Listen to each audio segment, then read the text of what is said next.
สบายดีและสวัสดีเอฟซีทุกคนเด้อมันพลายมาธาตุโพน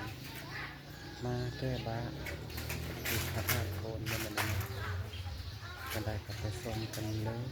ยมันนี่พลาก็มาเด้อประธาตุโพนมาแก้บ้าพลายแก้บ้า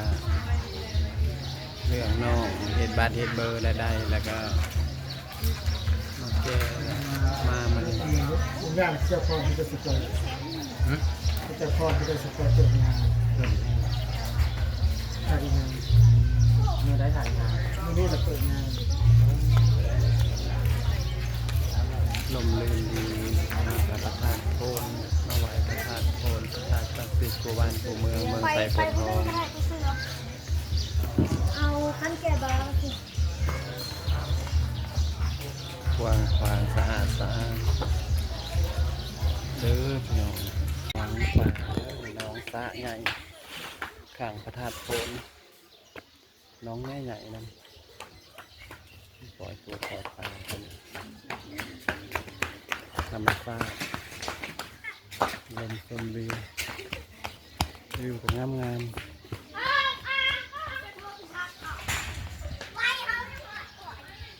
เฮ้ยมึงมันนี่มาไหว้พระธาตุโพนเด้อพระธาตุศักดิ์สิทธิ์กูบ้านกูเมืองเมืองไซโพธิ์ทองมาแก้บ้าแล้วก็มาบ้าหาเงินหาทองแม่ลูกสาวไปทำงานได้เงินได้ทองมาเห็ดเงินเห็ดสารไปโน้ตประกาศเป็น3 ห้อง3เวลาที่ครับสองรอบหนึ่งอีกรอบหนึ่ง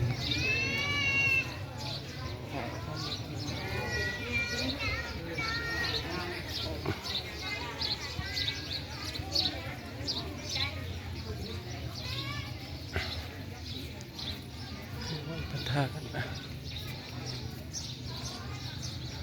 ศักดิ์สิทธิ์กูบ้านกูเมืองพระธาตุโพนเมืองไซโพธิ์ทองเด้อพี่น้อง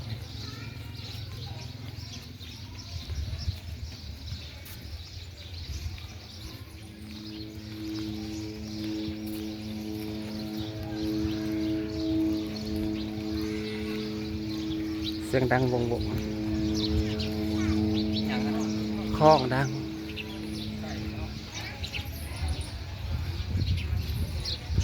วัดใหญ่เลย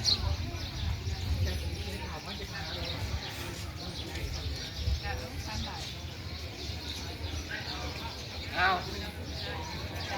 เกี่ยวไหมนี่มันต้องมีห้องนึง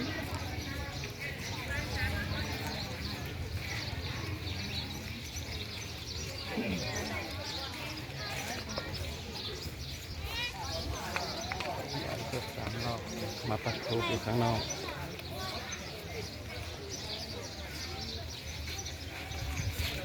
คนเลือก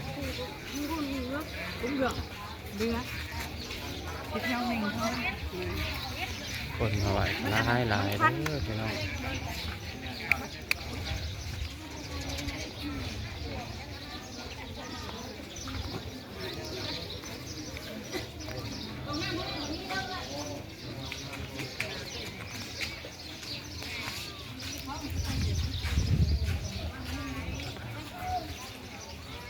มาปักทูบข้างนอกมันควัน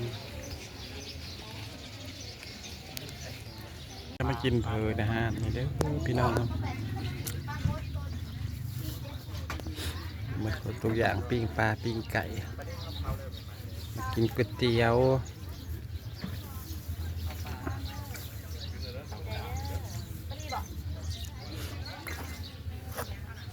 บรรยากาศดี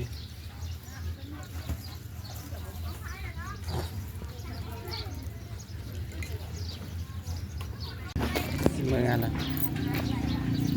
พระธาตุโพน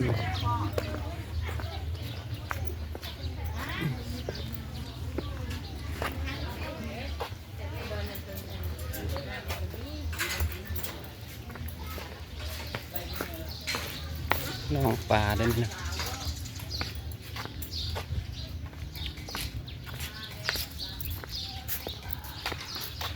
น้องปลานี่อย่างกว้าง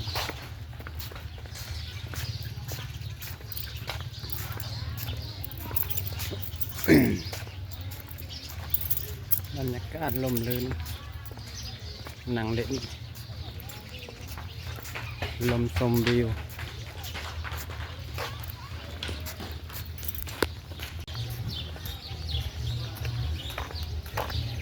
สิเมื่อละบัดนี้คลองใหญ่เลยนะ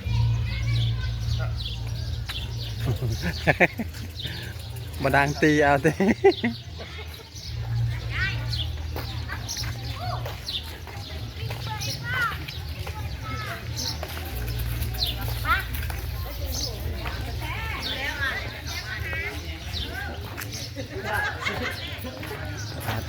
คนมาไหวแดดมันบรรยากาศแดดดิวันซีมันก็ถ่ายให้นะกว่ามาแล้วบ่ได้อันนี้รูปถ่ายอันโทรศัพท์มึงถ่ายให้นะกว่า แล้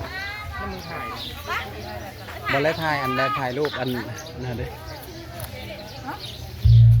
ญาติศักดิ์สิทธิ์กูบ้านกูเมืองเมืองไทยบัวทองเด้อใครก็มาไหว้มาแก้บาแก้บน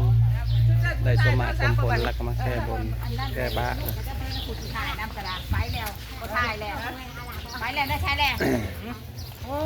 โอ้ โอ้พอแล้วได้แล้ว ถ่ายเฮ้ยถ่ายกล้องติด